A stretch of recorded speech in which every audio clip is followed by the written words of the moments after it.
Good afternoon, residents of Everett, Washington. I would like to call to order the Everett City Council meeting of November 24th, 2021. In accordance with the Governor's Healthy Washington guidelines and in an effort to protect city employees and members of the public from transmission of COVID-19, the City Council of Everett is conducting our weekly council meeting remotely.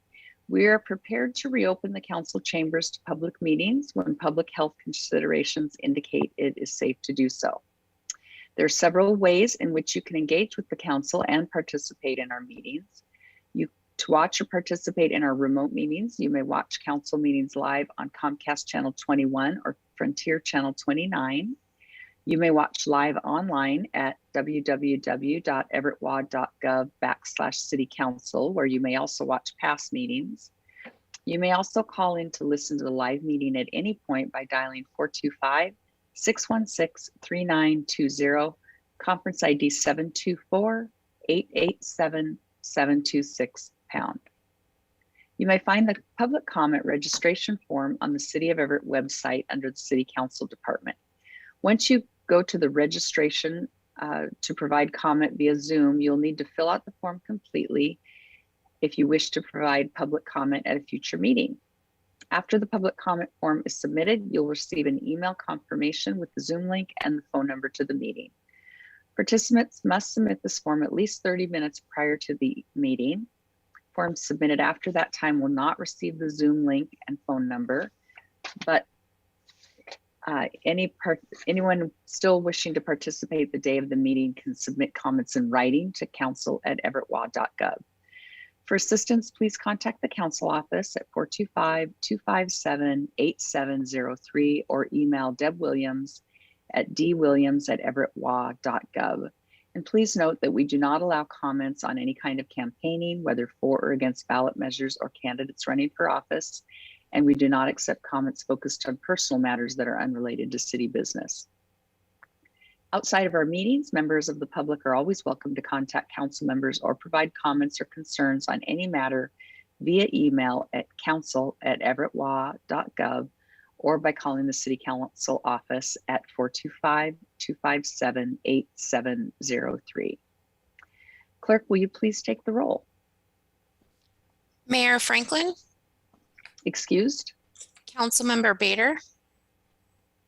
Here. Councilmember Moore. Here. Councilmember Murphy. Here. Councilmember Roberts. Here. Councilmember Vogely. Here. Councilmember Toohey. Here. President Stonecipher. Here. And I will read the land acknowledgement. The City Council wishes to acknowledge the original inhabitants of this place, the Snohomish people, and their successors, the Tulalip tribes. Since time immemorial, they have hunted, fished, gathered on, and taken care of these lands and waters. We respect their sovereignty, their right to self-determination, and honor their sacred spiritual connection with the land and water. We will strive to be honest about our past mistakes and bring about a future that includes their people, stories, and voices to form a more just and equitable society.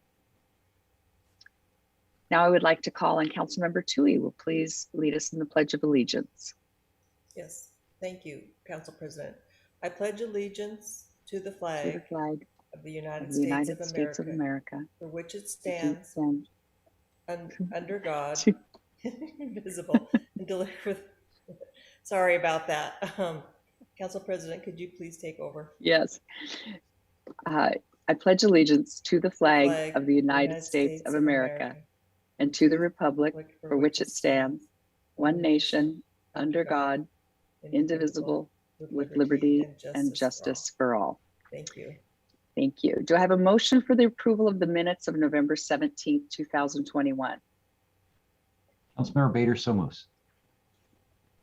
Robert, second. We have a motion and a second to approve the minutes. Clerk, will you please take the roll?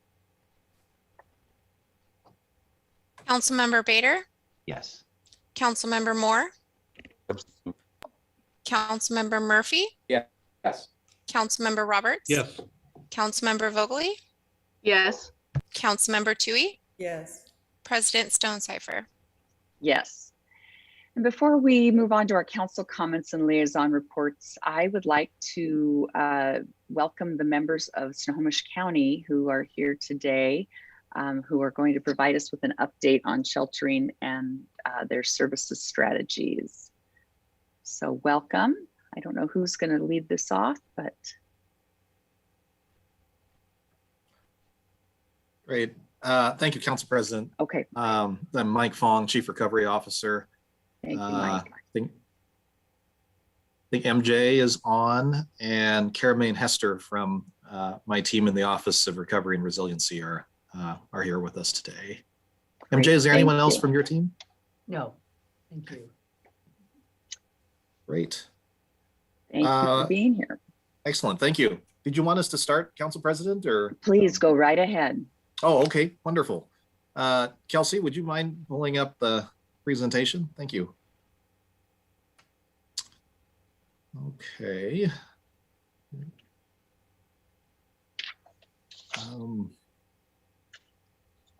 Let's see if you give me just one moment here. Right. Thank you. And thank you, council members, members of the viewing public, for having us here this afternoon before Thanksgiving to give you a presentation on some of the strategies that are developing as relates to countywide effort to address homelessness.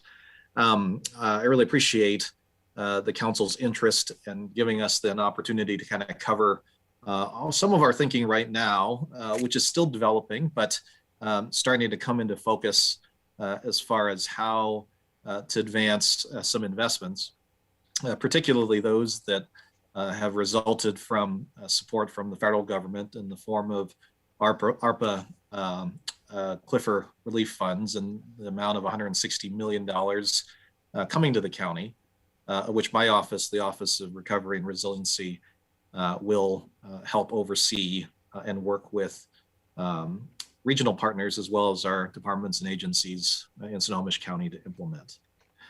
I'm going to spend just the first few minutes of our presentation giving an overview of some of the challenges that we've seen, particularly since the pandemic, as it relates to the pandemic and its impact on our homeless neighbors, as well as affordability and behavioral health challenges. And then as we move through the presentation, I'll turn this over to MJ to go over some of the more specific efforts that we are starting to outline, including, I know you all have discussed at some length the strategy related to hotels and motels. So with that, next slide, Kelsey, great. So a few things to just start. The challenges related to homelessness really represent kind of a nexus point of actually three different challenges that we see, which is sort of a growing affordability challenge in Snohomish County. The conversation also rarely is divorced from behavioral health.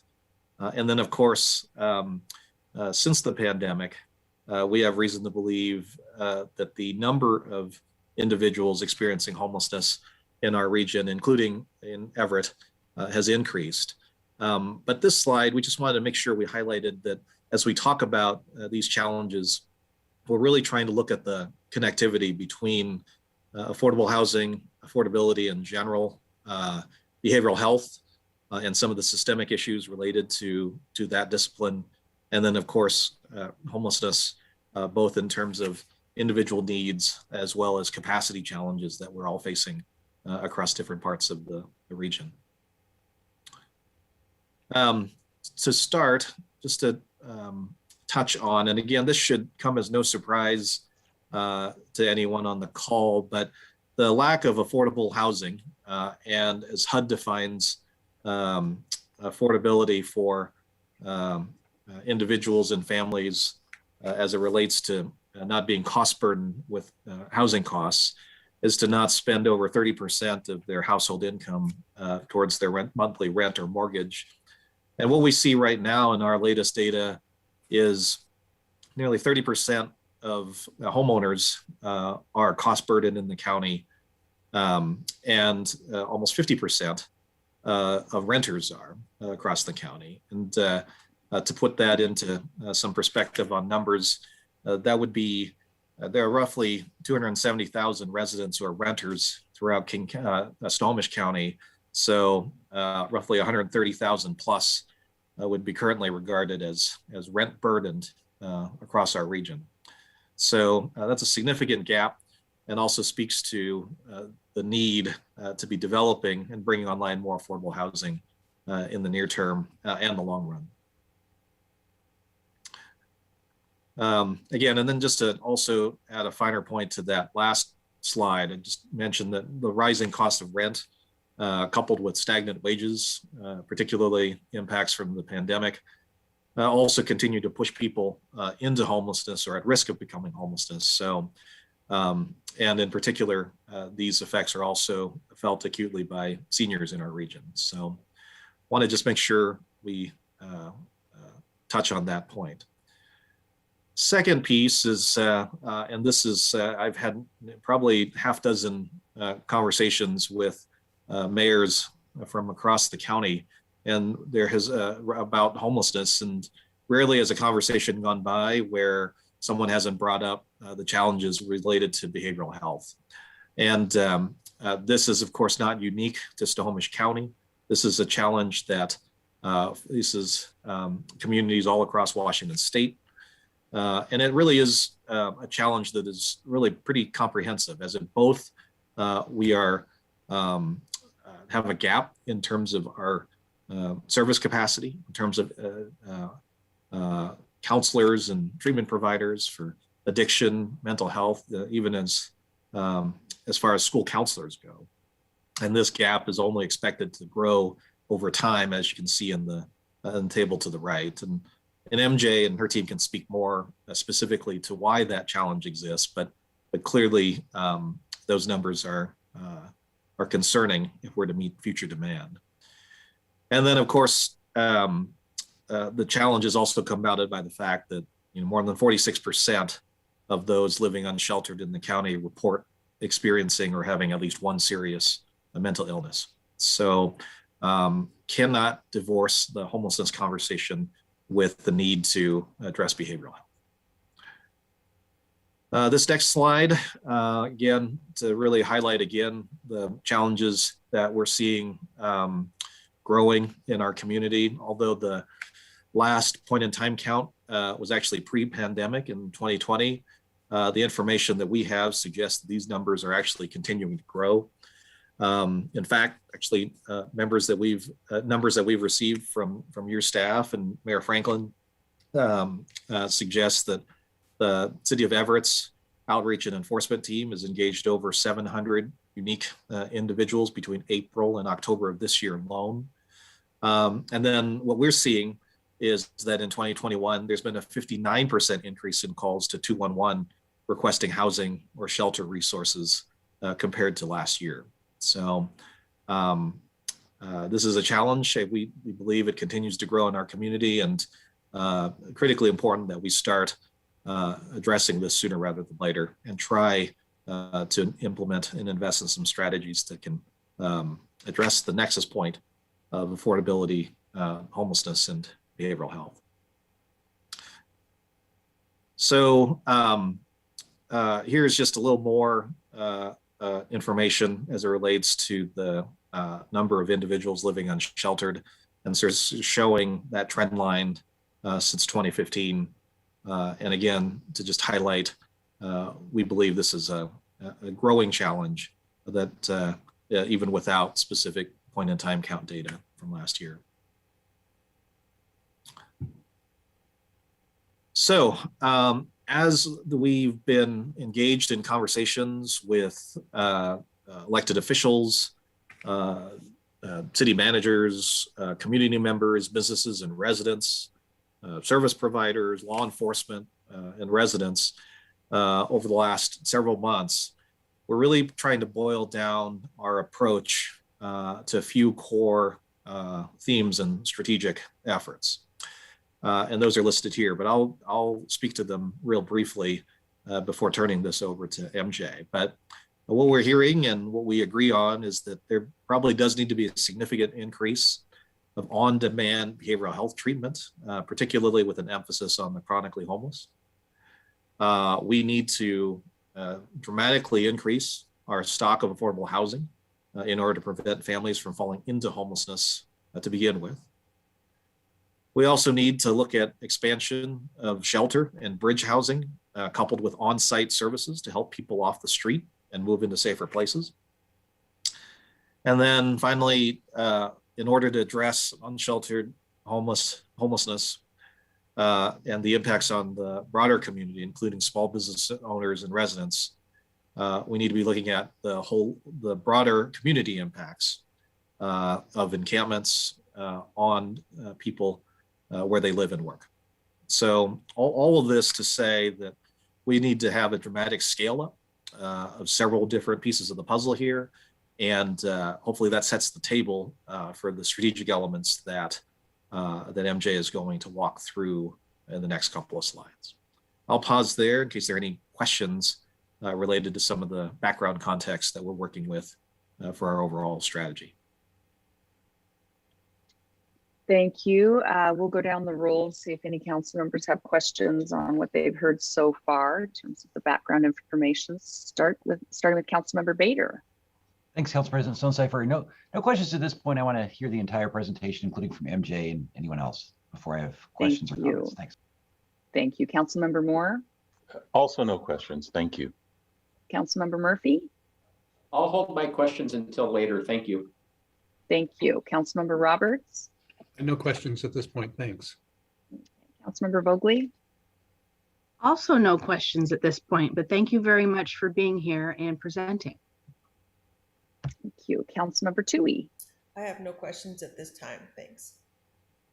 And nor do I. So with that, Mike, we'll let you move. Keep going. Well, good afternoon, council members, and thank you so much for inviting us to be here with you today. I think the last time I saw many of you was in person and not on tiles, and it was to talk about affordable housing and the needs here in Snohomish County and in the city of Everett specifically. As Mike has said, we need to increase our ability to address housing, the creation of affordable housing, particularly at the lowest income levels, because most people who are literally on the streets experiencing homelessness have little or no income. And over the past 5 years, we have as a community created about 222 units of housing that is affordable at that level.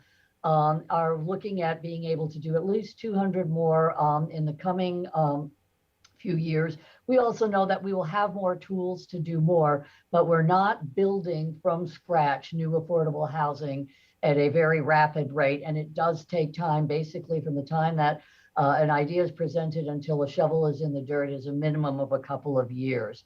So I think that's just important context as we look at some of the solutions that we're exploring for addressing immediate needs of people experiencing literal street homelessness.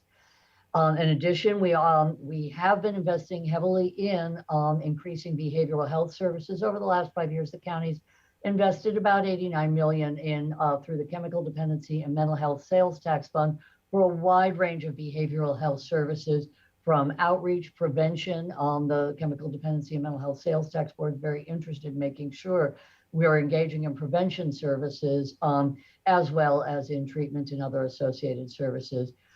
We also, Snohomish County Council has approved the investment of another $2.5 million of the American Rescue Plan funds in behavioral health, addressing behavioral health issues. And this is specifically for working on projects in conjunction with the cities to meet the needs within each of their jurisdictions. As we've gone through and met with and talked with all the jurisdictions throughout Snohomish County, there's been a wide recognition. While all jurisdictions have the same problems, they don't necessarily have them at the same scale and necessarily needing the same solutions.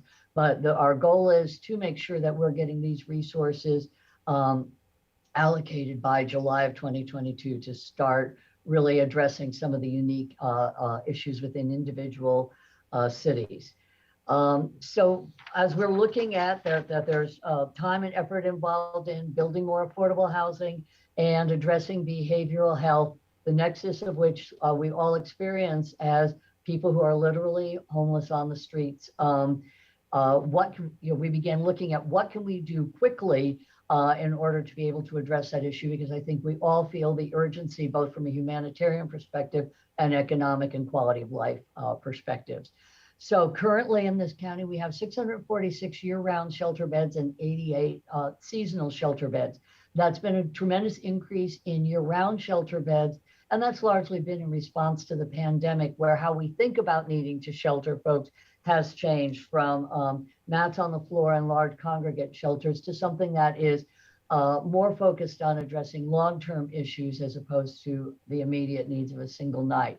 And the delta between the number of year-round shelter beds and the number of people who were experiencing homelessness at the 220 pit count was 486. So there were most of those, or nearly 50% of those individuals were in the city of Everett. Now that's a single night count, as opposed to what Mike was talking about earlier. The COET team is seeing on a day-to-day basis more people on the streets, and that was a single night count. So we are looking to be able to increase 150 beds between now and 2023. And notice we use the term new shelter and bridge housing because if you don't have affordable housing for people to go to, they may be longer than need to be in that housing longer than would ordinarily be the case if they were just considering sheltering alone. And strategies being looked at and employed both by the City of Everett and other jurisdictions around the county. Of course, the City of Everett has created the 20-unit pallet housing project. We are very pleased to be a partner in that. And as I understand, the council is looking at increasing that by 40 units. That's really will make a tremendous difference. Looking at hotels as shelter and bridge housing, and looking at purchasing at least one hotel in Snohomish County to provide 24/7 sheltering and services. And that's really, both of these efforts are aimed at helping people who are literally homeless on the streets, and particularly chronically homeless individuals with behavioral health issues, get off the streets and begin moving toward a path of a life of greater independence and dignity.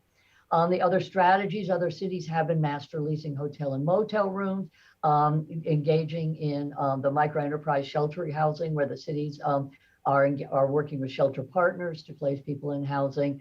More cities are looking at the possibility of siting pallet housing using the City of Everett options and other options as well. So jurisdictions throughout Snohomish County are looking at doing this. I think the jurisdictions that we've talked to really recognize that people are homeless where they are experiencing homelessness is also where they are most connected with people and individuals in the community, and are feeling a real desire to help people where they live. So when we looked at hotels as a strategy here, we looked at what was going on nationally, what were all of the different strategies being employed, learning a lot from the strategies that were being employed, but with the purpose of creating non-congregate 24/7 shelter or bridge housing. And that is something that has been probably the most rapidly successful models in the country. Again, it's not either purchasing hotels or pallets. We have people who do better in both, and it's an and, not an or. We're looking to purchase the first hotel in Everett because most, again, 45 or so % of the people experiencing literal street homelessness are in Everett, but we're also looking at pursuing options throughout the county and working with other jurisdictions and having conversations with them about that. We have seen that in jurisdictions that have employed this strategy, it is effective. Whoops, can we go back, please, Kelsey? That it is highly effective in order to meet the needs. And other interests, of course, for why are we looking at Everett? Because most of the services are here and there is a great transit accessibility. But again, that's a starting point, not an ending point. Next slide, please. So we are continually talking with cities, businesses, service providers, and residents, and looking at data and what are the national best practices as we're looking at refining a strategy. And again, we have talked with a number of mayors, law enforcement partners, the downtown Everett partners. We meet regularly with Everett Police Department and downtown Everett partners about what are the needs that are being seen in real time here on the streets of Everett. We also been talking with the nonprofit partners who are conducting street outreach and those that are conducting sheltering for target populations, as well as people who are experiencing homelessness themselves.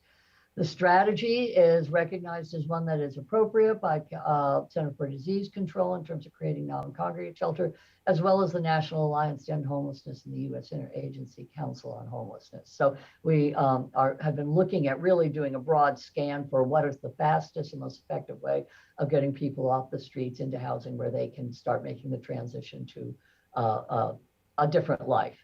Next slide, please.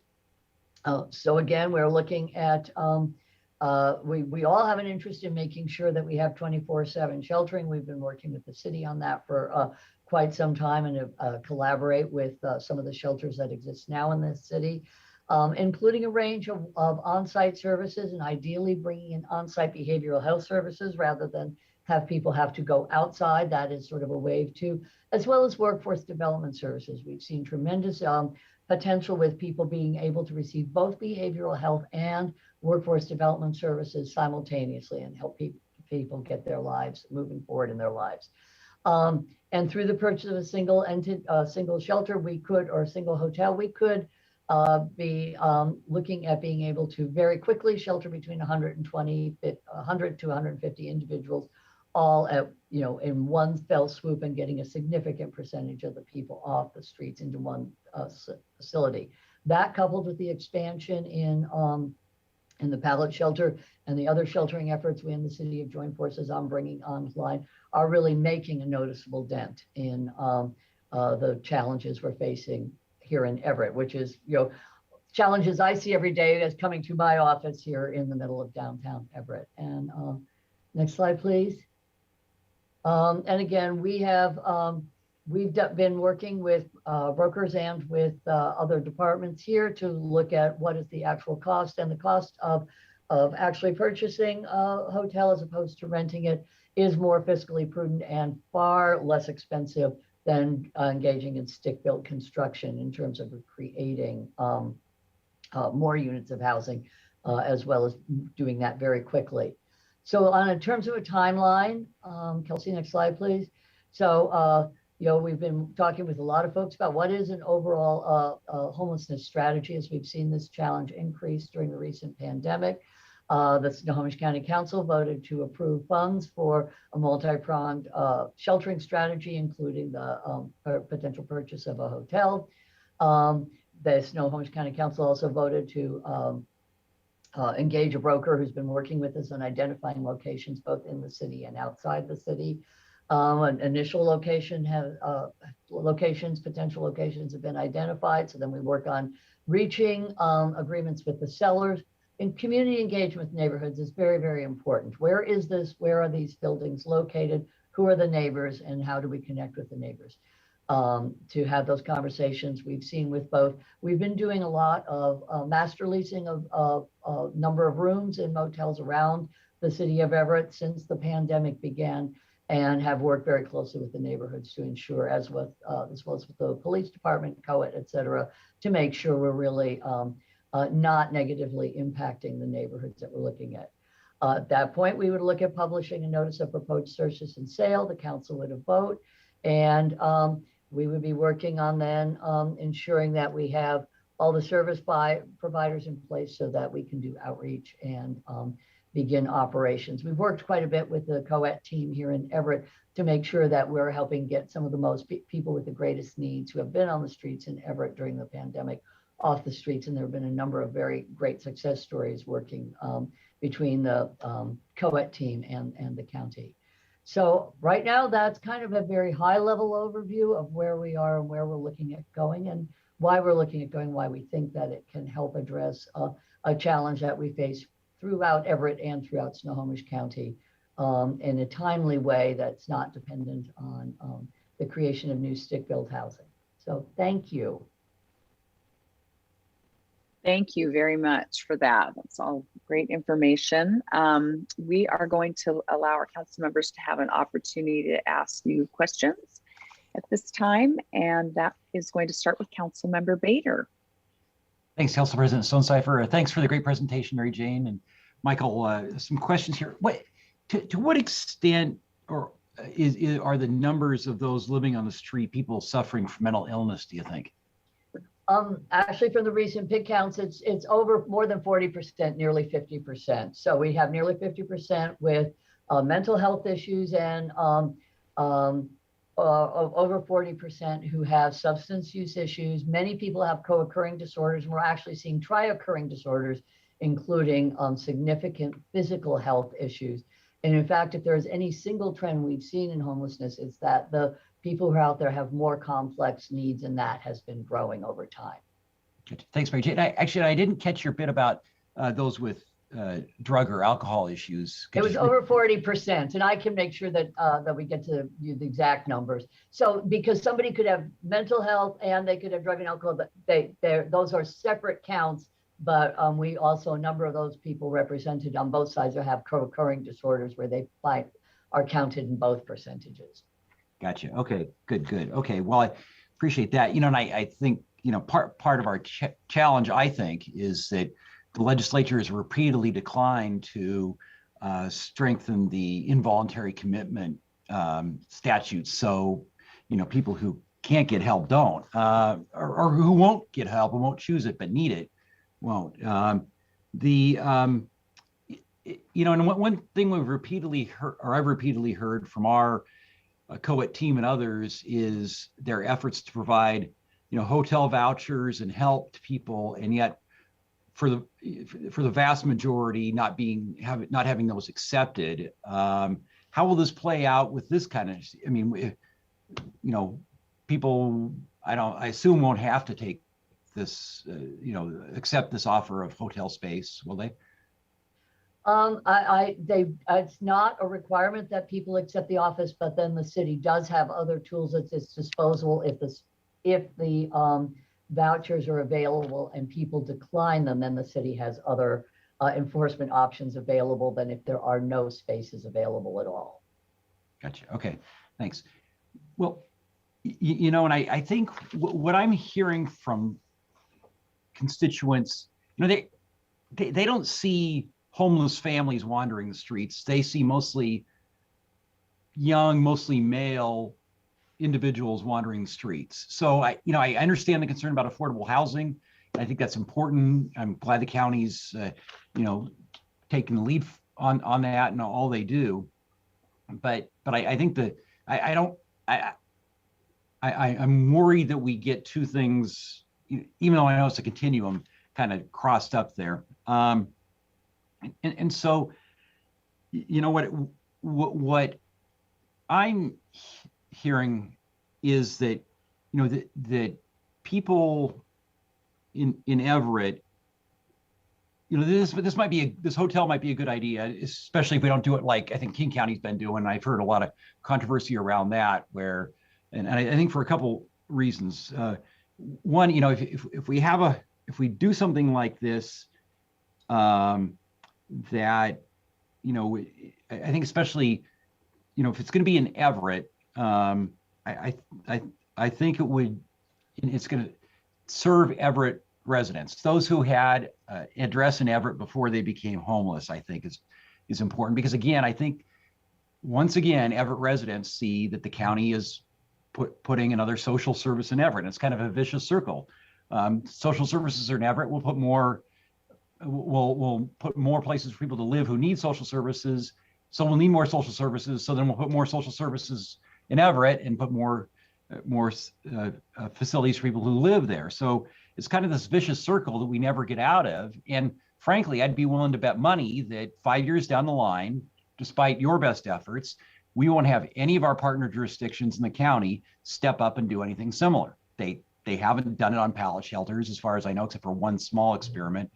And so I fear that yet again, it's going to be Everett. So if we limit it to Everett residents, I think this could work. If we require treatment for people who want to live there, assuming they need drug or mental health treatment, And I think, and this was crucial for our effort at the Gospel Mission to expand pellet shelters, a no sit, no lie, so the neighbors don't have the concern about people wandering around their neighborhood and the attendant problems that we saw around the Gospel Mission. So again, I don't want to reject this idea out of hand if it ends up being a site in the city limits of Everett, but I just think based on the experiences I hear from constituents and their comments that those are the kind of guardrails that we need to see around this project to get support of the majority of Everett residents in this neighborhood. So anyhow, those are the questions and comments I have. Thanks again for presenting. Thank you. Sorry, go ahead. Go ahead, MJ. Do you have a response to that?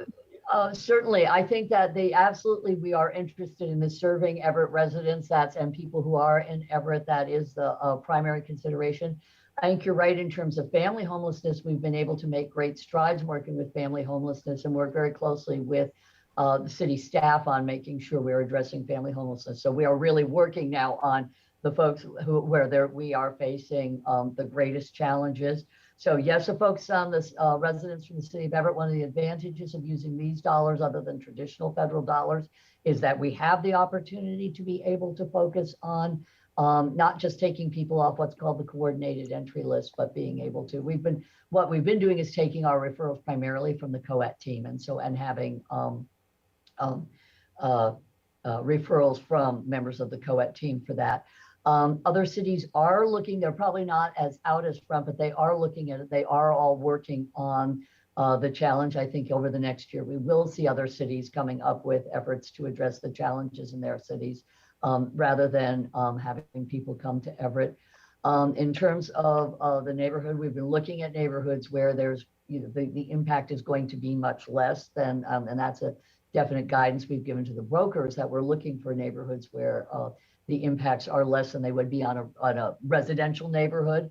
We think that that's really important, as well as neighborhood outreach. Again, we have been working with the city on 2 different locations where we've been master leasing rooms without having complaints from the neighbors. So that has not at this volume, but enough significant numbers.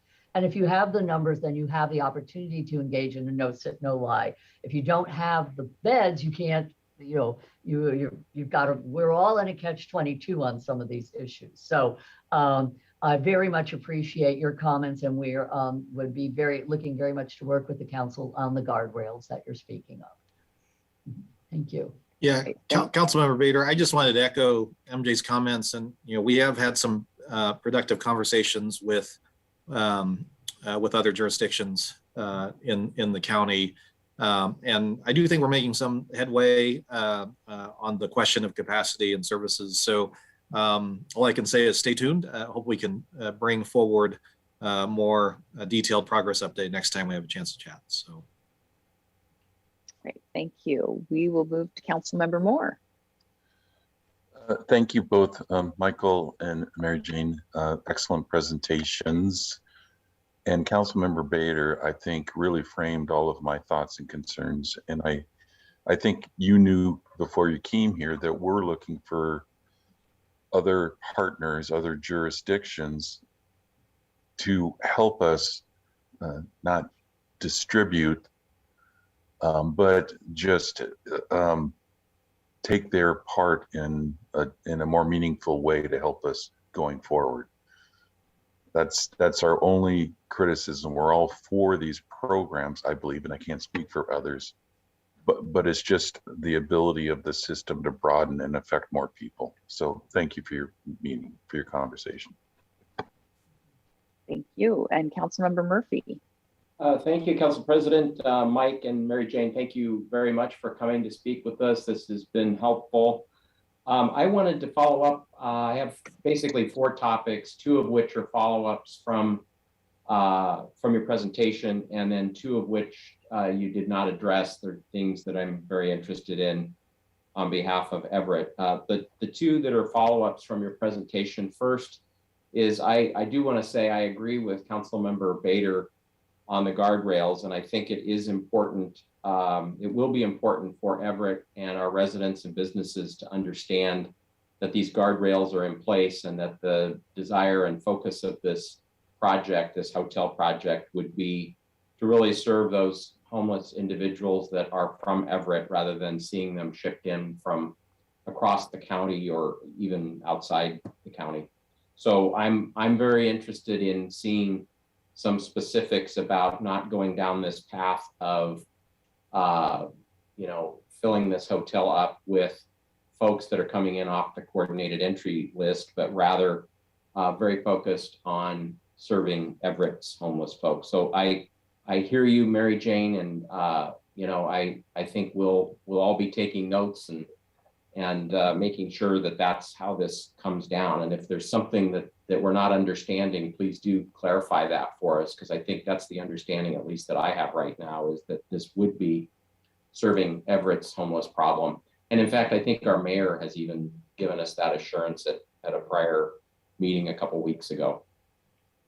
So that was item one. Item two, you mentioned in your timeline kind of where we are, and I had understood from your timeline that there will be an opportunity for our community to engage, our residents and our businesses, once this location has been identified. And I certainly understand it's not possible to identify a location until such time as the real estate transaction has been at least written up, maybe not closed yet, but written up so that the pricing can be finalized. But what sort of a timeline do you expect this to have in terms of, is this within the next few weeks? Is this still a few months out? Can you give us any sense of the timing for when this might be happening, and in particular when there would be an opportunity for our businesses and residents to engage in understanding better about this project? Yeah, absolutely. Both of those things within the first quarter of the coming year. That's what we are shooting for, that we would have an agreement and immediately start doing outreach. Because, as we're looking at the number of beds, how do we parcel those beds out? How do we set that up, make it work? And the plans are being made right now for County and City of Everett to also be able to go out and do neighborhood outreach, as well as those general discussions. So all of that happening within the first quarter of the coming year. Good. That's really helpful just to understand the timing. And then the next two items are items that at least I don't think were addressed in the presentation, but I think they're important topics. And the first is on the subject of zoning and any potential zoning or conditional use permits that might be required of the city in order to push this project forward. So I'd be interested in hearing.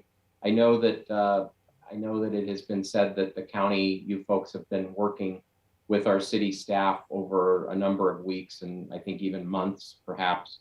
So hopefully we can get some light shed on that topic, and it may be that that is actually going to have to come from City of Everett folks. So I'd be interested to hear a little bit about that. And then I do have one additional final topic to address as well. Councilmember Murphy, I had requested that Yorick Stevens Wajda address the land use, and I was going to do that next. Can we hold on that question about land use changes? You bet, sure. Okay, great. I'll stand by on that. And then the final thing was on sort of trying to understand what the impact of this county project would be on City of Everett services. So what do I mean by that? I mean, for example, if this is located in the City of Everett and there are police calls to this location because there are problems or crimes being committed or whatever, there could be an impact on our police department. Similarly, same sort of thing for our EMS and fire department services. Those are just a couple of examples. Is this location, since it's being purchased by the county and presumably would be operated or overseen by the county, perhaps with the help of some other nonprofit organization overseeing the day-to-day, but would the theory or proposal be that Everett's services, law enforcement and fire and EMS and other social services, et cetera, would be required to respond? Or is this something where the county is going to take care of responding, perhaps having the sheriff's deputies specifically dispatched to this address at such time if it was to open up, even though it might be resident within the city or on the border, for example? You know, we haven't gone into the details of that, other than what I can say is that the sheriff's office in the city of Everett have been collaborating extensively on everything that we've been doing in Everett. So that includes collaborating, working very closely together as it relates to the county campus, as well as facilities off the county campus. And I think, you know, sheriff's office and Everett Police Department meeting together on a regular basis to work through those details. So either way, we would be looking at, and again, that they, what we've been finding is that there are fewer calls and lesser costs when people are off the streets in motels than when people are on the streets, so that there is a cost savings there.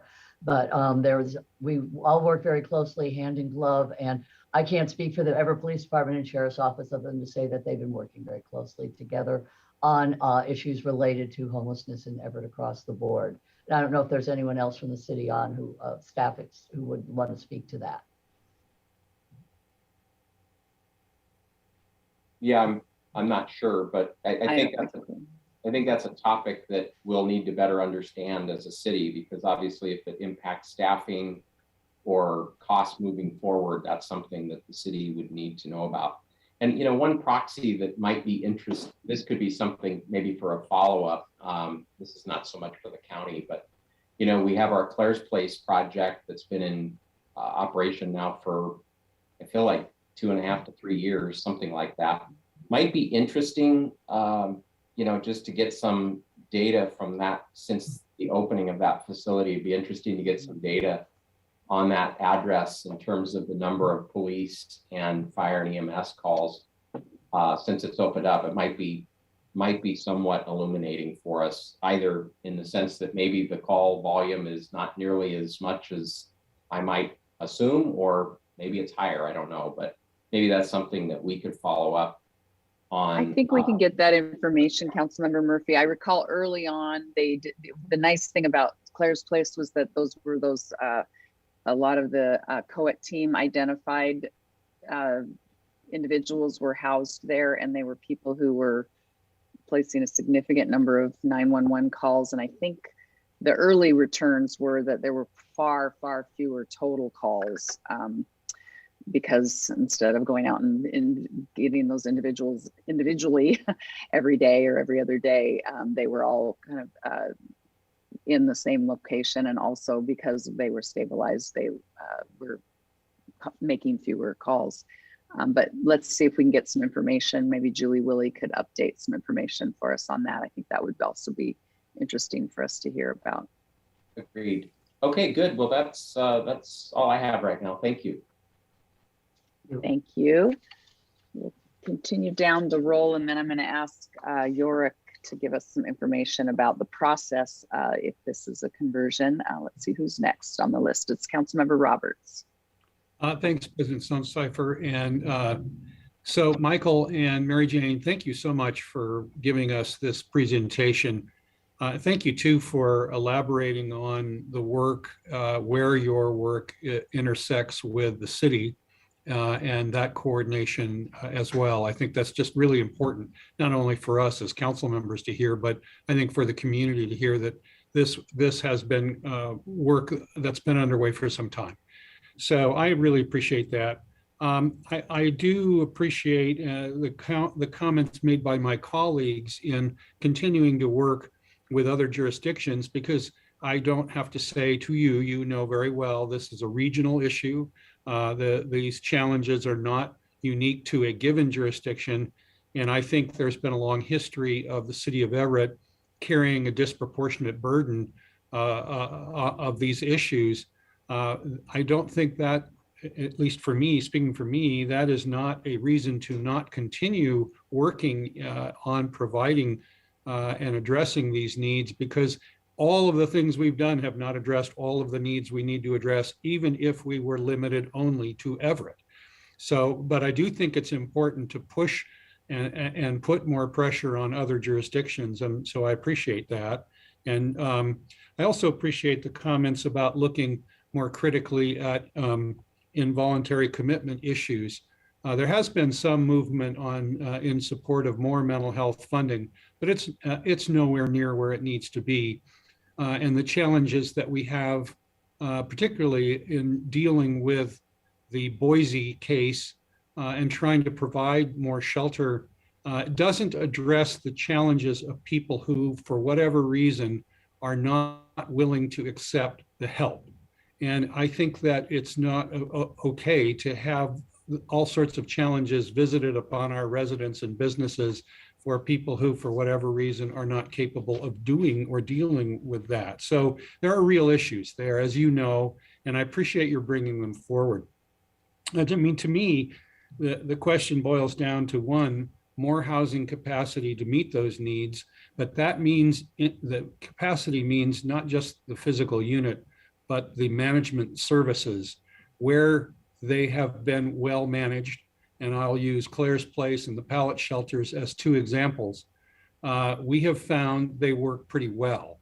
And we have found that we've reduced the number of challenges on, at least for those populations in some pretty effective ways. So if you don't have both, you don't have the systems in place.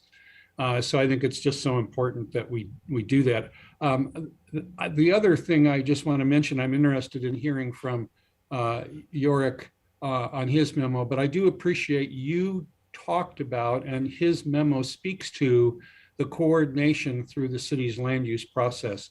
So I'm interested in hearing those comments, but I really did appreciate receiving his memo in advance of this meeting so that I could sort of understand contextually what's about, what you're trying to address and what you're hoping to address in the city. So those are all the comments I have.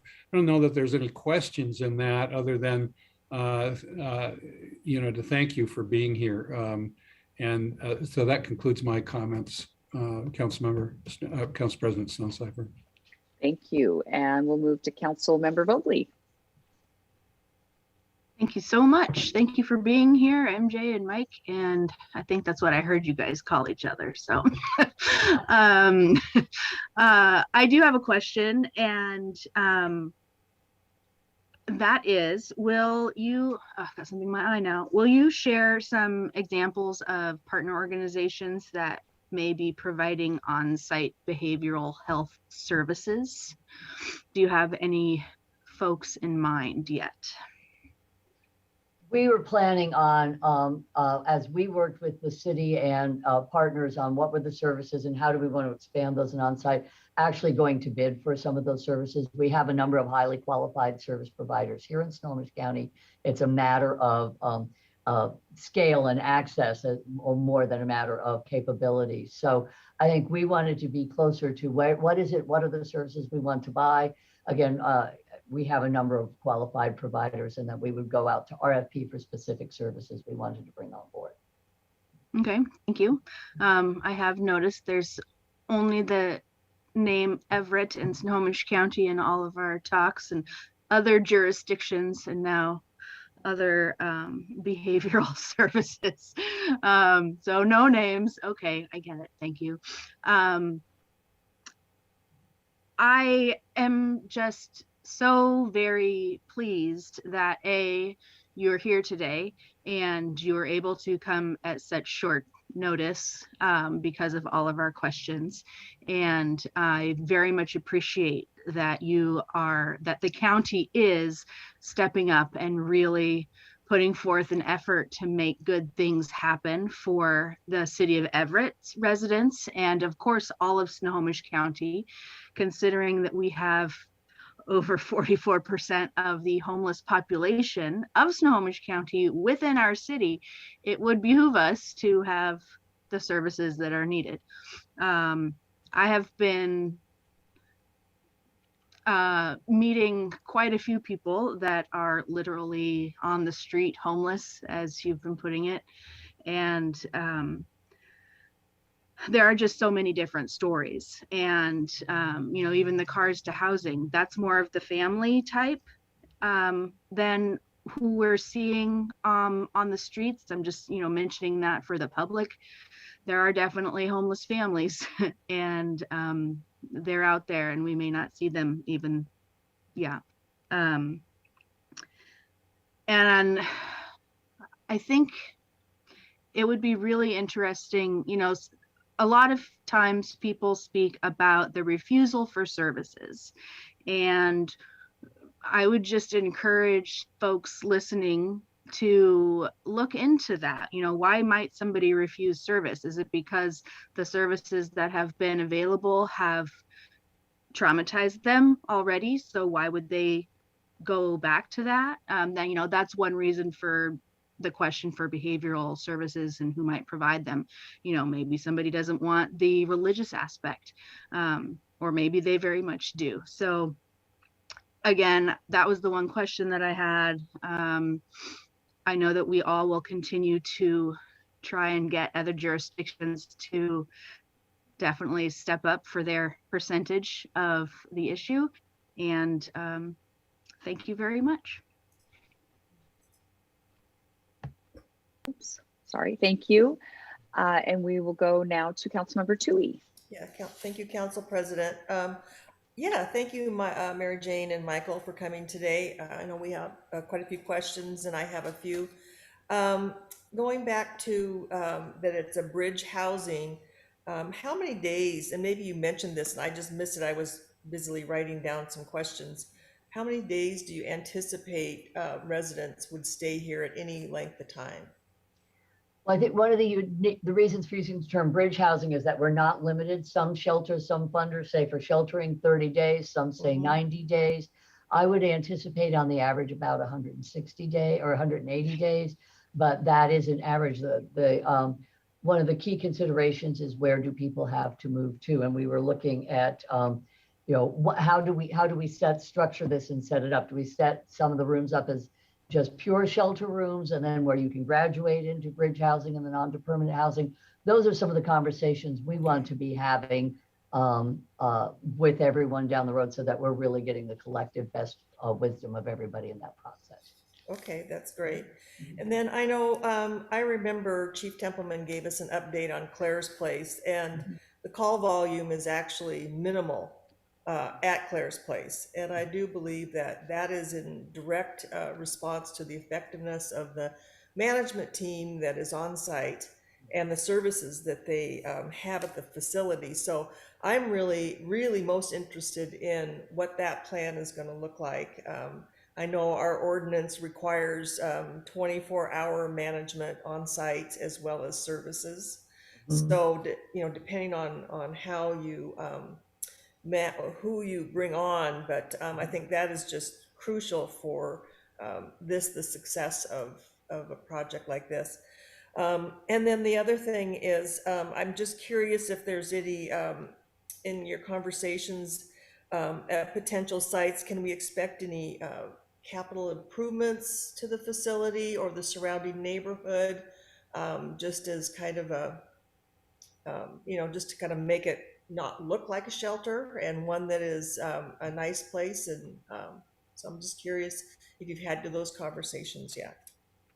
Yes, we have had those conversations with Yorick and his team, and particularly around you know, what needs to be done in order to meet code, and that includes landscaping in the areas around the facility in order to make that look attractive and appealing and fit with city code. And so we have been having those conversations.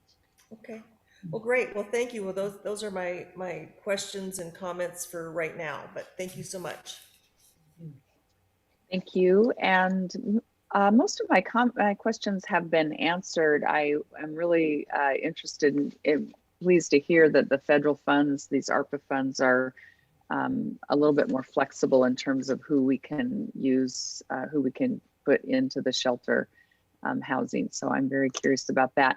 At this time, I think, you know, the City Council did receive a memo from Yorick Stevens Wajda, our planning director, and I wanted to give him an opportunity to just kind of walk through sort of the rest or the main highlights of our regulations and how the process will look, I think, to the community in particular, if you know, if a hotel or motel in their neighborhood is being considered for this, how they will get a chance to weigh in on that.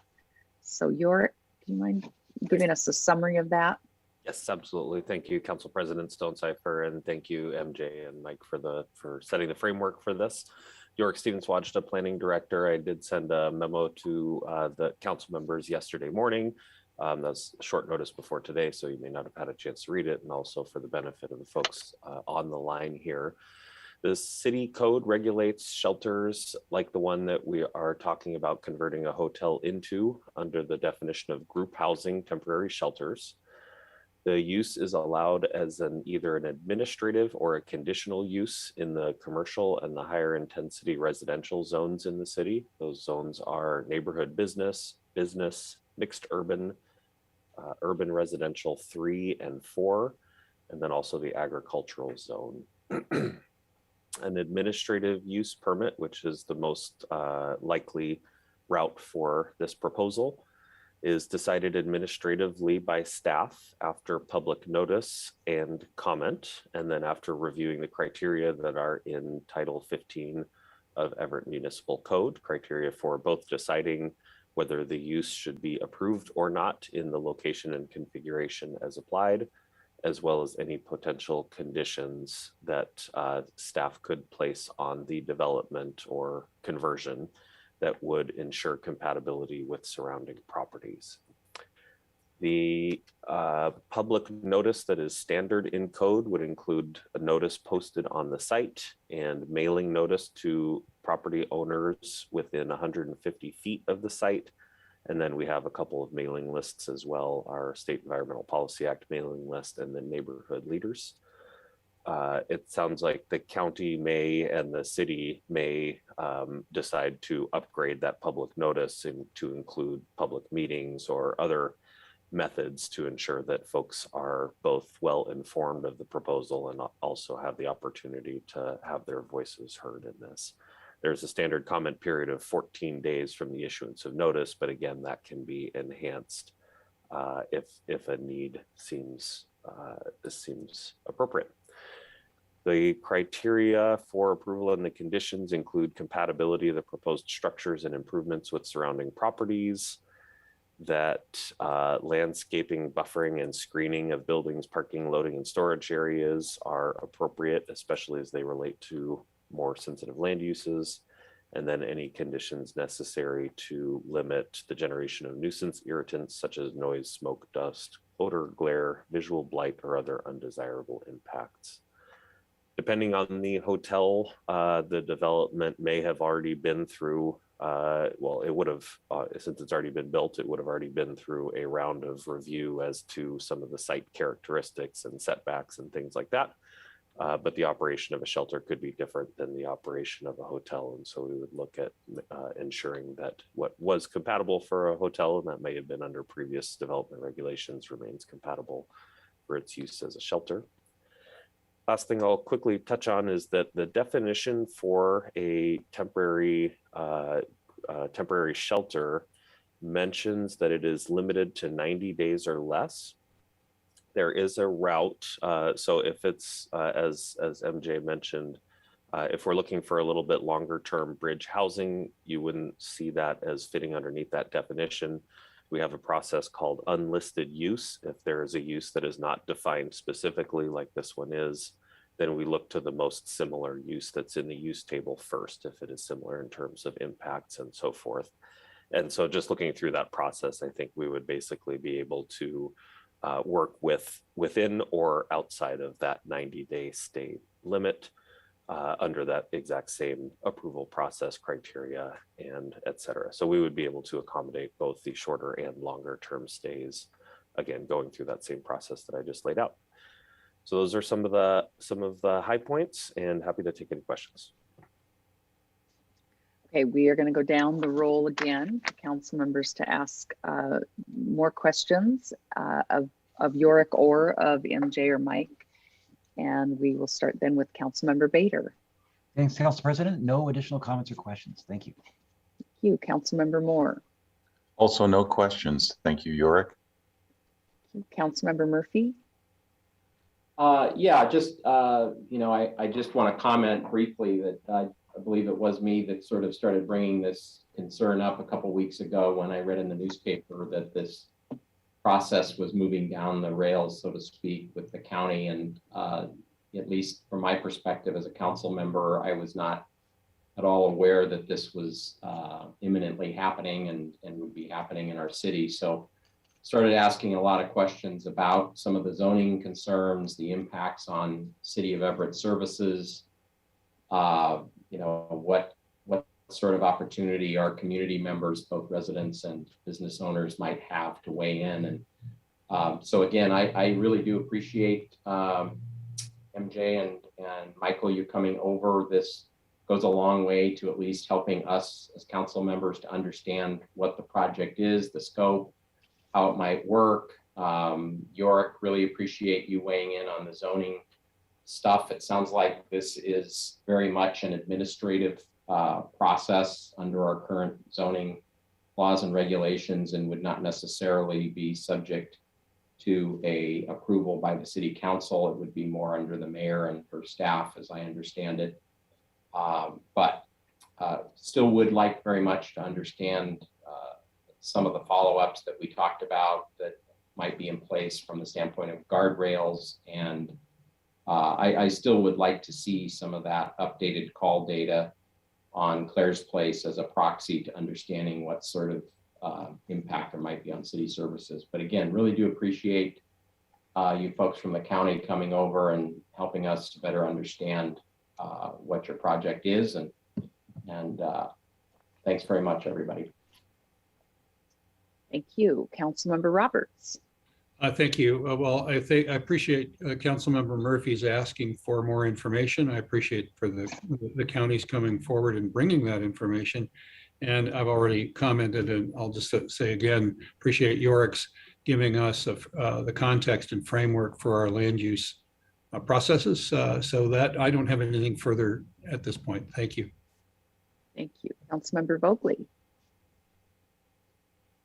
Just a quick thank you very much to all involved. Thank you. Councilmember Toohey. Yes, thank you, Council President. Just thank you, Yorick, for that, bringing us up to date. I do think that with this particular project that it's essential that we go over and above when it comes to providing expanded outreach and providing several venues or ways the community can ask questions or make comments, just because working remotely, as we know, it's a challenge for a lot of people. So giving extra time for the community and the neighborhood to understand the potential project, if it moves forward, wherever it moves forward, I think is really very, very important for this type of a project. And that's all I have, and thanks for coming.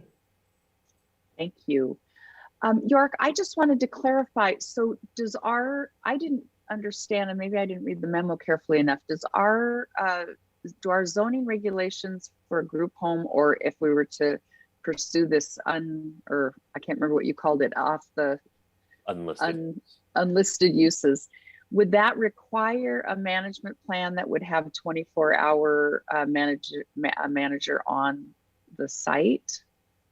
Yeah, I picked up on that as well. So there's a potentially confusing section of code that is listed as for group housing temporary shelter. It's 19.something.200. And that has a whole list of requirements, including a management plan in the 24 hours and probably about 16 different sets of requirements. That is all applicable to temporary encampments, tiny house communities. And so that is the list of requirements that we went through for the pallet shelter project, for instance. And but it is not applicable to this sort of a shelter within a building. That could be a condition. Now, when I read the conditions are more in the physical realm, is normally how we impose conditions. But if it is legal, I can work with our attorneys to see, and if that is something that seems to be appropriate, or if that's something that the county was not going to seek through their partnership, that might be something that we could establish a condition on.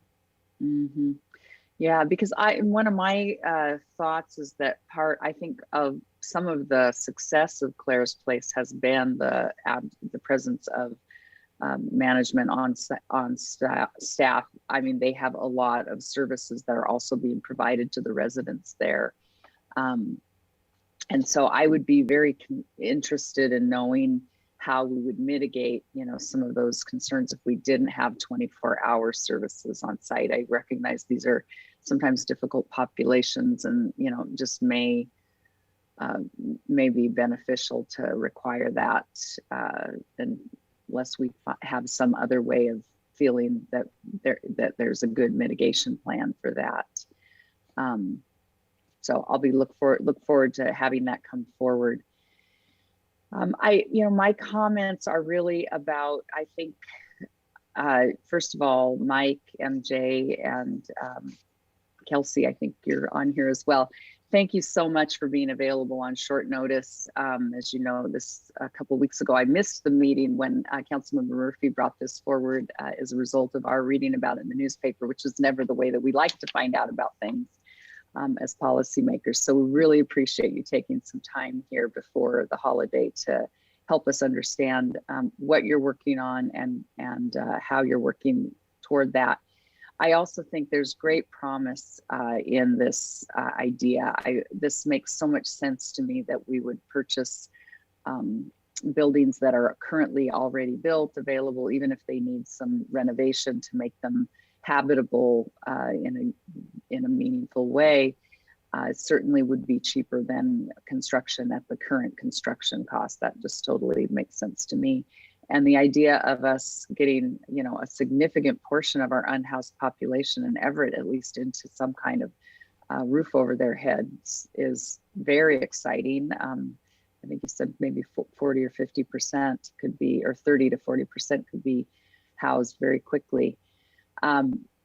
There's always a question about safety, public safety, and there's a difference between the perception of what's safe and the actuality of what's safe.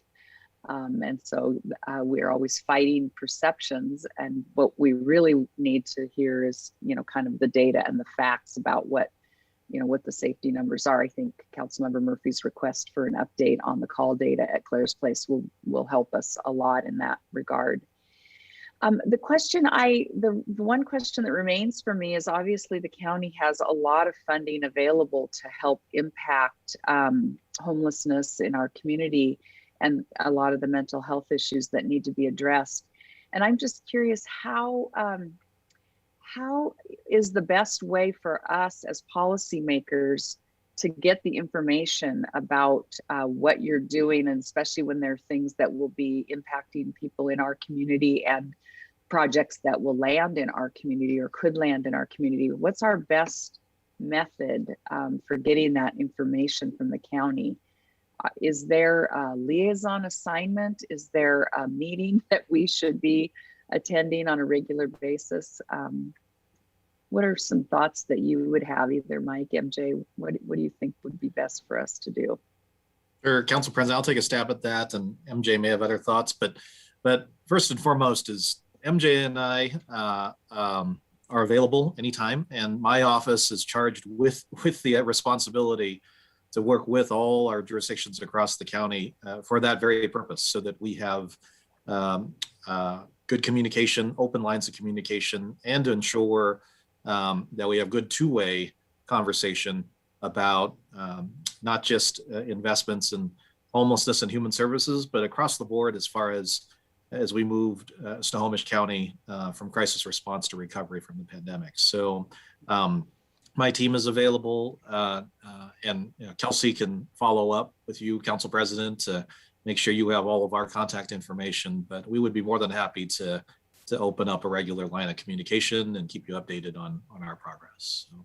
That would be great. And maybe we can have some periodic updates at a council meeting just to kind of get your progress. I know you're probably still trying to, as we are at the city, trying to figure out how we will deploy our ARPA funds in the best way. So as your plans become more solidified, it'd be interesting, I think, for the council to hear some more frequent updates on, how things are moving forward. So we can work on that offline. But again, thank you so much for being here, York. Thank you for pulling this together quickly so we can understand how our regulations work, and we will look forward to more dialogue about these efforts and getting more follow-ups as this project and other projects come forward.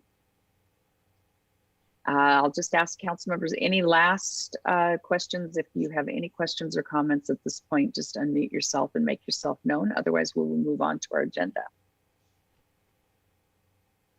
Hearing none, Mike, MJ, thank you so much. Have a happy Thanksgiving, and we'll look forward to future conversations with you.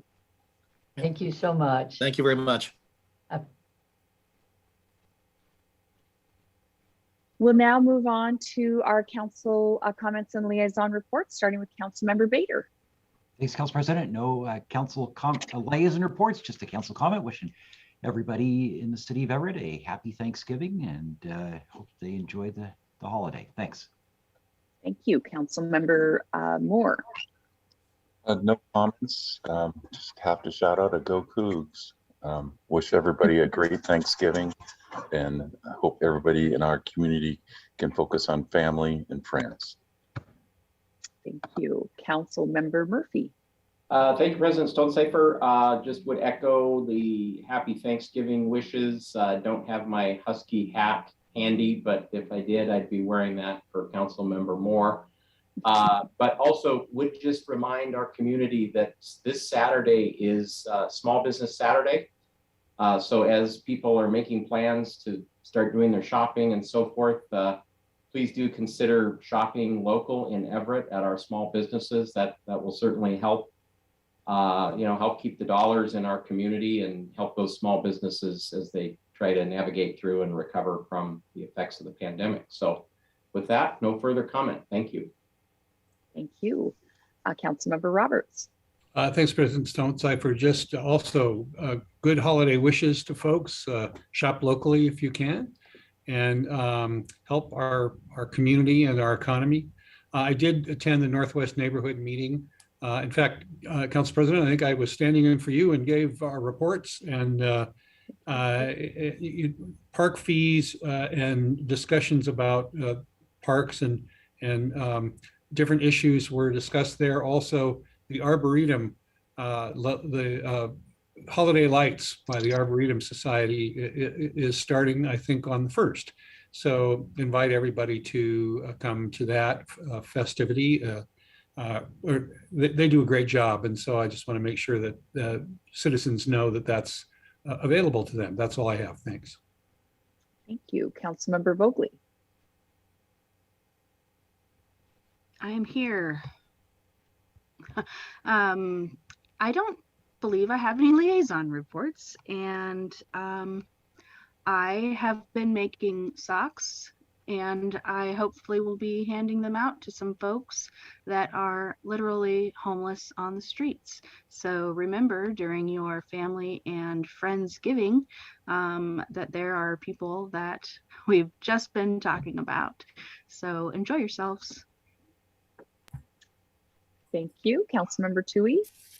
I don't have any report today, but I just want to remind people about the Small Business Saturday and head downtown Everett, some great little shops, plus lots of other places in our city. Enjoy the weekend and with your family and friends. So that's all I have. Thank you. Thank you. And I have no liaison report. I just want to wish our community a happy Thanksgiving. We all have a lot to be thankful for. So enjoy that time with your family and friends. Do we have an update from administration today? Just very briefly, Council President Stonecipher, Julie Willie and I will work with staff to provide the updated call data that's been referenced several times during this meeting, just a reassurance on that. We really, on behalf of the staff, want to wish everyone a wonderful holiday weekend and Thanksgiving. And with that, no other administrative update. Thank you. Thank you. We'll move on to city attorney comments. Mr. Hall, do you have anything for us today? Nothing to report and no executive session. Thank you. Thank you. Deb Williams, have we received any comments from the community for public comment? Good afternoon, President Stonecipher. I've received written comment from Julia Lopez on pallet shelters Eric Studeris on item 14, the gender ordinance, and Joe's Lab on item 19. Mr. Slab is also waiting to speak on item 19, and I'll call on him at that time. I have provided all these comments to council administration and the clerk as part of the permanent record. I have now just a couple of community members wishing to speak. When I call on you, please remember to unmute yourself and please remember to turn on your camera if possible.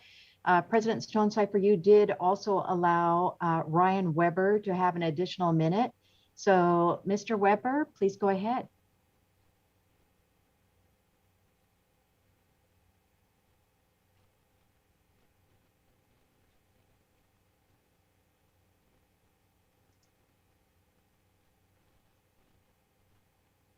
There you are. And Ryan, you just need to unmute yourself, please. There you go. Hi, thank you for having me today. What a topic as we discuss housing affordability, homelessness. I just wanted to come today and present on the plans for the Housing Authority. On Tuesday night, November 9th, they presented design concepts for Baker Heights Phase 2. This encompasses a 2-block area from 14th to 12th Streets between Poplar and Fir Streets. In the interest of keeping the council informed, I have sent the presentation slides by email for reference. The EHA held 3 community planning meetings. In the second meeting held on March 23rd, the 3 proposed plans each indicated 1 or 2 high-density buildings. When questioned, they were not forthcoming in specifics as to building heights. The third meeting was scheduled for April 20th, but was delayed by 7 months with no explanation. At this final meeting, which took place November 9th, the plan suddenly called for 1,500 units, which is in addition to units already under construction in Phase 1, just the next block south. We expected designs similar to Phase 1, which does have 1 5-story building. As such, there exists a lack of trust between EHA and the community at this time. Already the most densely populated neighborhood in North Everett, Delta would have 4 12-story buildings, taller than anything currently in Metro Everett. So the development as proposed, it is beautifully designed with cross-laminated timber. It includes mixed use, which has been a need in our community for quite some time. Attracting businesses here has been a challenge. Clearly, if a development of this scale is to be approved, pedestrian mobility, transit-oriented development, and preservation of existing parks and open spaces is paramount. Current zoning allows up to 4 stories on these parcels, a level of density the neighborhood has been willing to accommodate, although even that would tower over single-family homes to the east and west. A conceptual design as ambitious as this should require a process as thorough as the Metro Everett plan. Indeed, what is being proposed is more than current density in Metro Everett. Building setbacks, parking standards, design standards, wider sidewalk width, and more all need to be reviewed, as well as bus lines. What about light rail? Is light rail going to end at Everett Station or come to a new metro center here? Just as they plan to make Delta this new metro zone, they have 2.5 acres of Wiggums Hollow Park for sale to the highest bidder, which would result in a loss of green space, just as we're getting denser. Parks has invested significantly in operating costs, maintaining the parcel as parkland, according to a decades-old MOU. As a minimal sign of goodwill, this parkland should be donated to the Parks Department. Also still unresolved are missing pedestrian connections on 15th Street, which connects Baker Heights residents to retail on Broadway and East Greenview Drive. Sidewalks missing in both directions leave pedestrians, many who are elderly, disabled, and families with small children, dodging buses and traffic on the street to access basic services. This development must take pedestrian connections into account and not be planned as a self-contained island.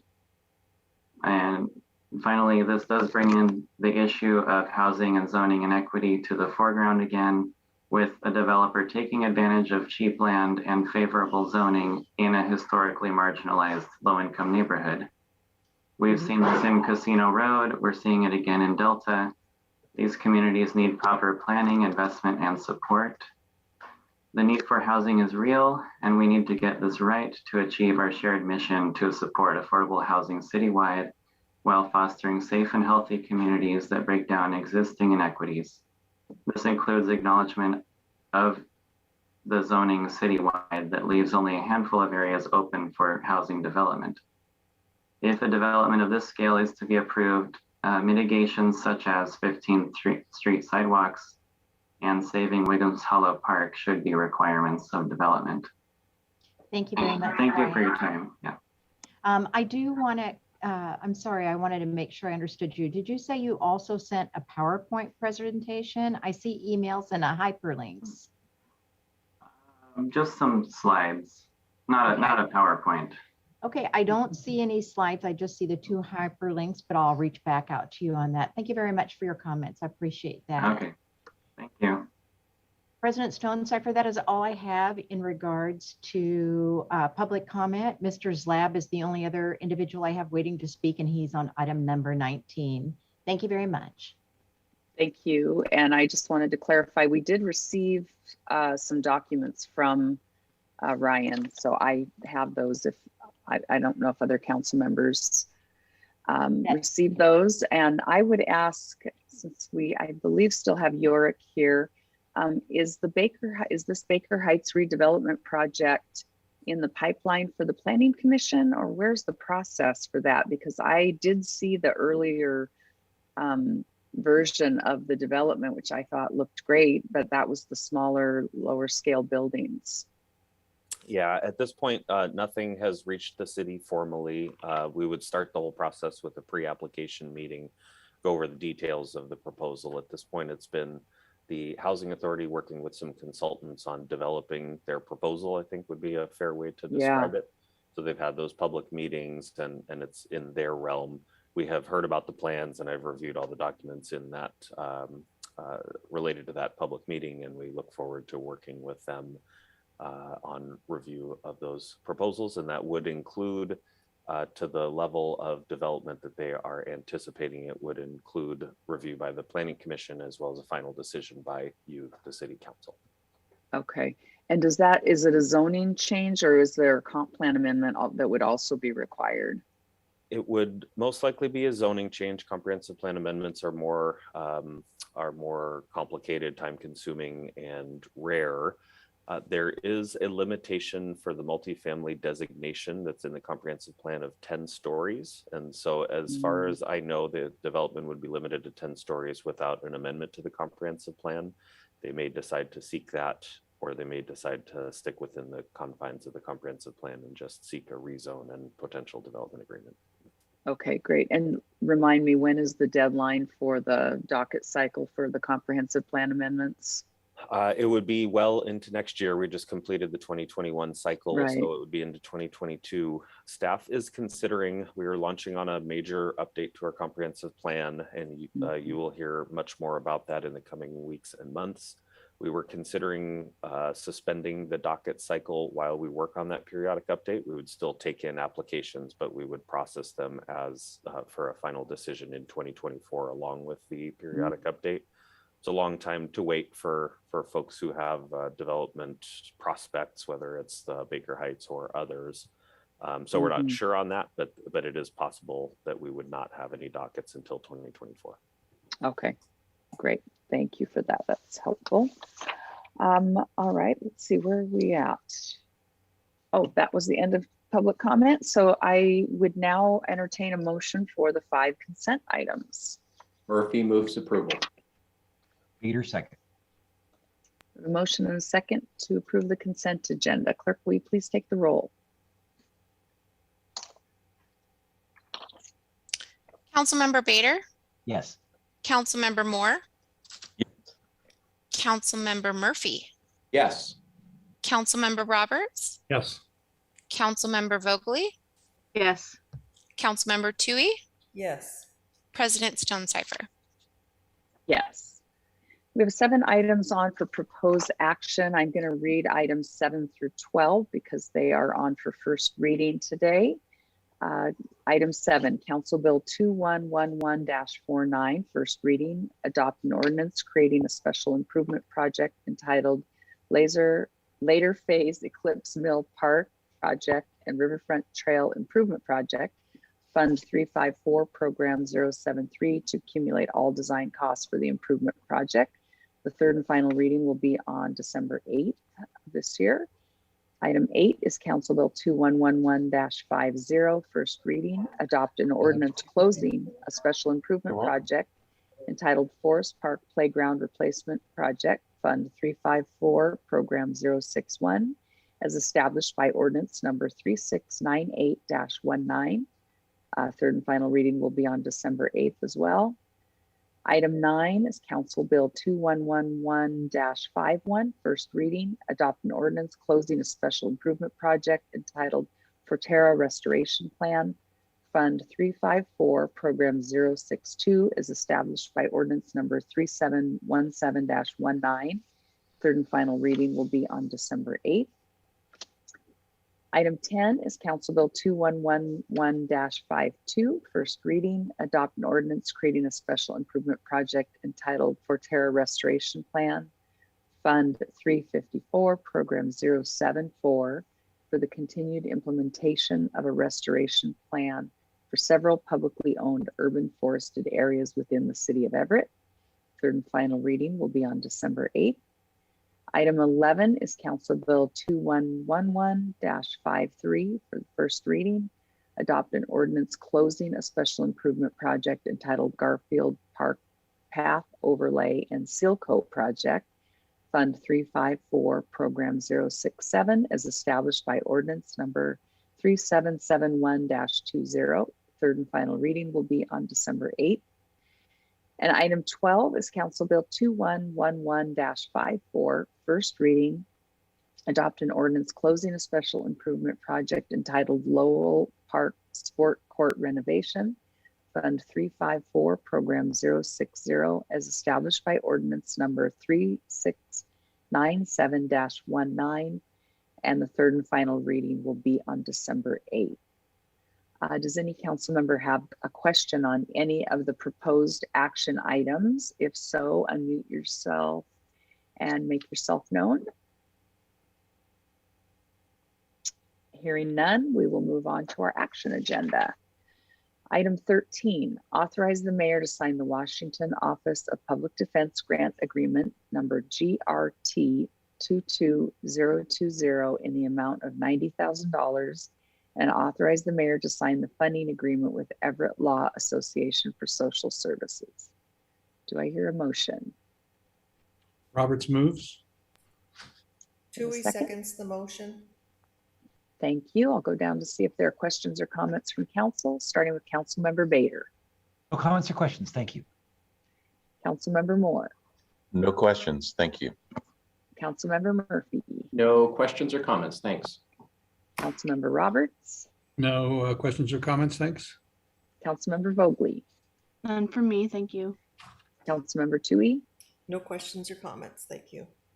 And I have no questions or comments. Clerk, will you please take the roll? Councilmember Bader, Yes. Councilmember Moore, Yes. Councilmember Murphy, Yes. Councilmember Roberts, Yes. Councilmember Vogely, Yes. Councilmember Tui, Yes. President Stonecipher. Yes. Item 14, Council Bill 2110-40, third and final reading.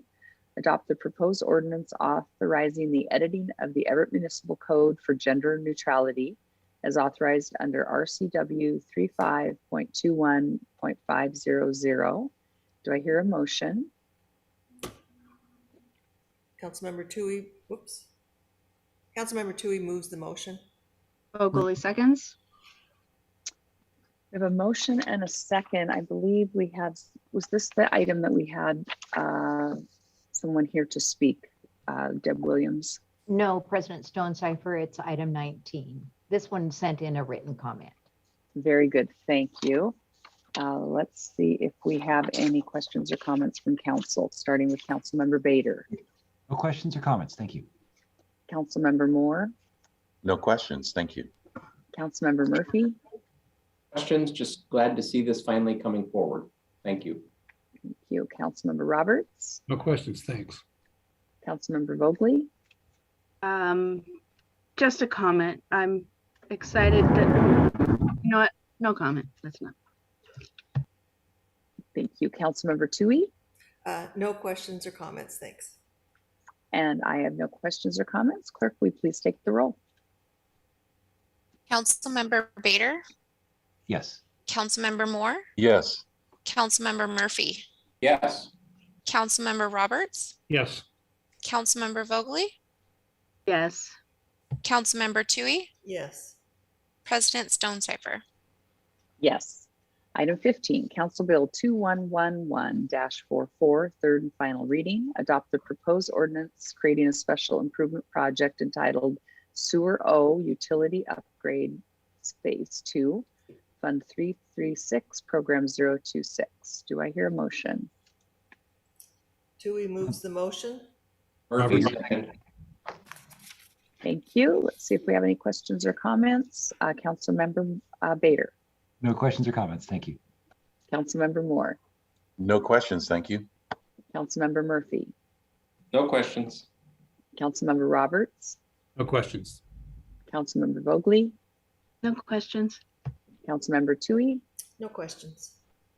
and I have no questions. Clerk, will you please take the roll? Councilmember Bader, Yes. Councilmember Moore, Yes. Councilmember Murphy, Yes. Councilmember Roberts, Yes. Councilmember Vogely, Yes. Councilmember Tui, Yes. President Stonecipher. Yes. Item 16, Council Bill 2111-45, third and final reading. Adopt the proposed ordinance creating a special improvement project entitled Everett Mall Way, 4th Avenue to East Mall Drive intersection safety, Fund 303, Program 106, and repealing ordinance number 3596-18. Do I have a motion? Tui moves the motion. Vogely seconds. Thank you. Let's see if we have any questions or comments. Councilmember Bader, No questions or comments. Thank you. Councilmember Moore, No questions. Thank you. Councilmember Murphy, No questions or comments. Councilmember Roberts, No questions, thanks. Councilmember Vogely, This is needed and I appreciate it being accepted. Councilmember Tui. No questions.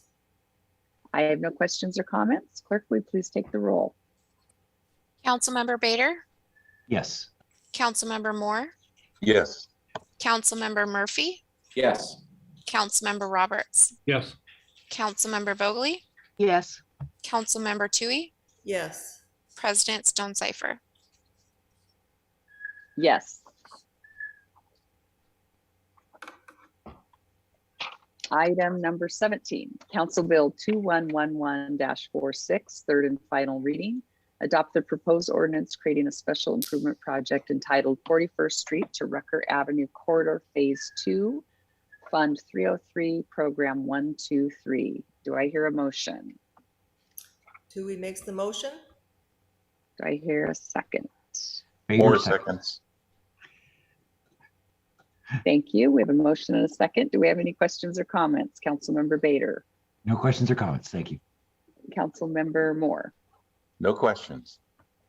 Councilmember Murphy, No questions. Thank you. Councilmember Roberts, No questions, thanks. Councilmember Vogely, Councilmember Tui. No questions or comments. Thank you. I have no questions or comments. Clerk, will you please take the roll? Councilmember Bader, Yes. Councilmember Moore, Yes.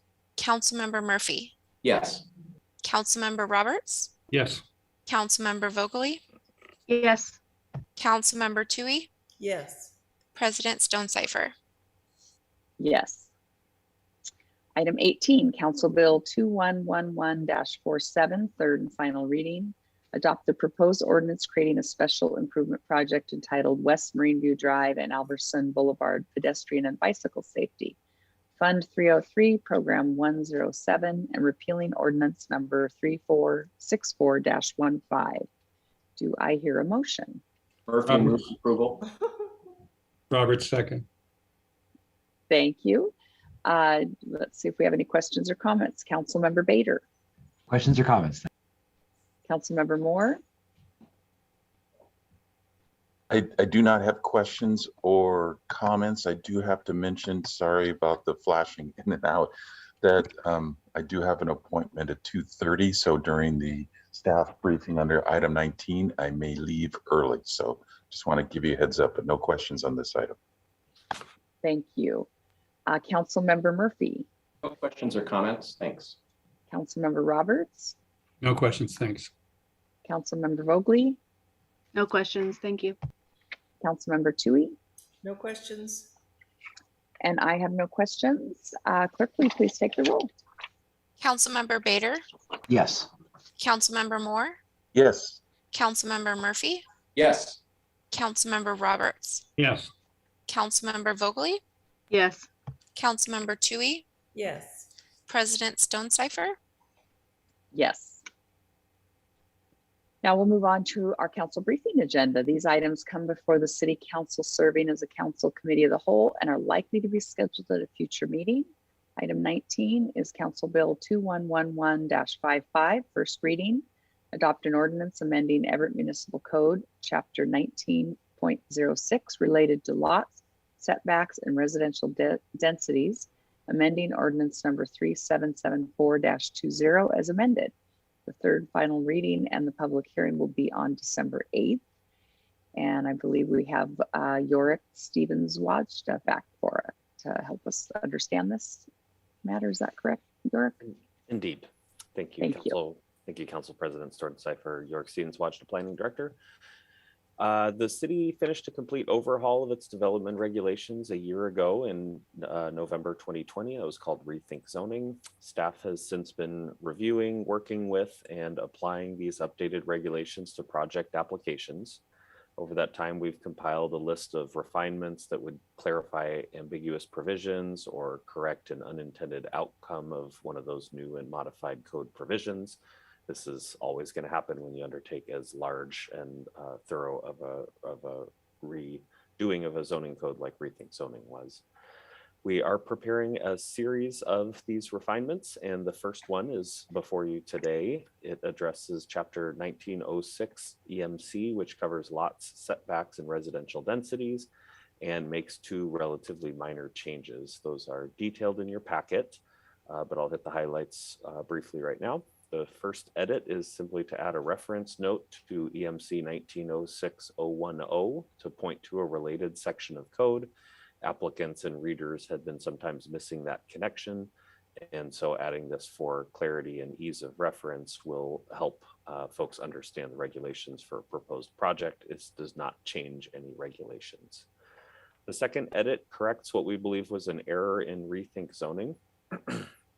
Going back a couple of years before that, as part of the Metro Everett sub-area planning effort that concluded in 2018, a 0-foot setback for the interior side lot lines for the urban residential 4 zone, the UR4 zone, was studied, considered, and adopted. Setbacks define how close buildings and some accessory structures and other things can be located to a lot line. And so again, the Metro Everett sub-area planning effort clearly set a 0-foot setback for the interior side lot lines for the UR4 zone in Metro Everett. Last year's Rethink Zoning Ordinance 3774-20 established a new 5-foot interior side setback for that UR4 zone within the Metro Everett downtown area. We couldn't find no evidence. This was brought to our attention by an applicant who, Joe's Lab, I think you'll hear from in a moment here, who is working on a phased project and had built the first phase using that 0-foot side setback and was surprised to see that now all of a sudden there was a 5-foot interior side setback.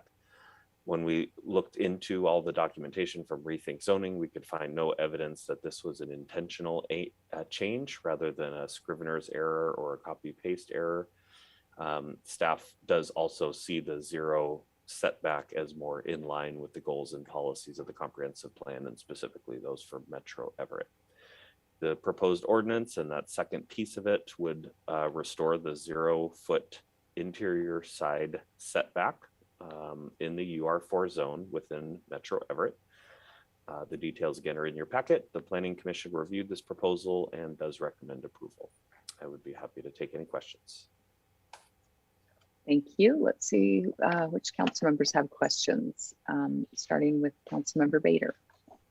Comments or questions? Always interesting to see those scrivener's errors sneak in there. So, Thank you, Councilmember Moore. May have had to drop off. Looks like I don't see him there. We'll go to Councilmember Murphy. Thank you. If I'm understanding correctly, you're saying this is sort of an error as opposed to something that was done intentionally through the Rethink Zoning process. Is that correct? Correct. I think Metro Everett intentionally went from 5 feet to 0 feet, and then Rethink accidentally put the 5 feet back in. And so we'd be just going back to what Metro Everett had established. Okay, gotcha. Thank you. Thank you. Councilmember Roberts.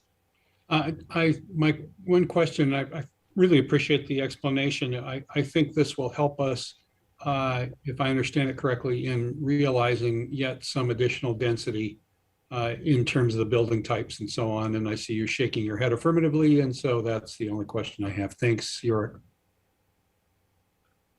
Thank you. And we will go next to Councilmember Vogely.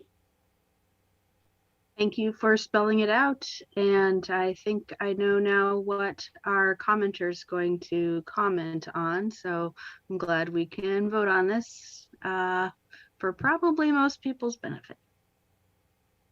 Thank you. Councilmember Tui. Yes, I don't have any questions or comments, but thank you, York. I appreciate how you explain all these details. So really appreciate that. Thank you. Thank you. And I have no questions or comments. We do have one person from the public here to speak. Deb Williams, could you help our caller get on to address this matter? Thank you. Thank you, President Stonecipher, excuse me. Joe's Lab, please feel free to unmute yourself and please turn on your camera if possible. Mr. Slab.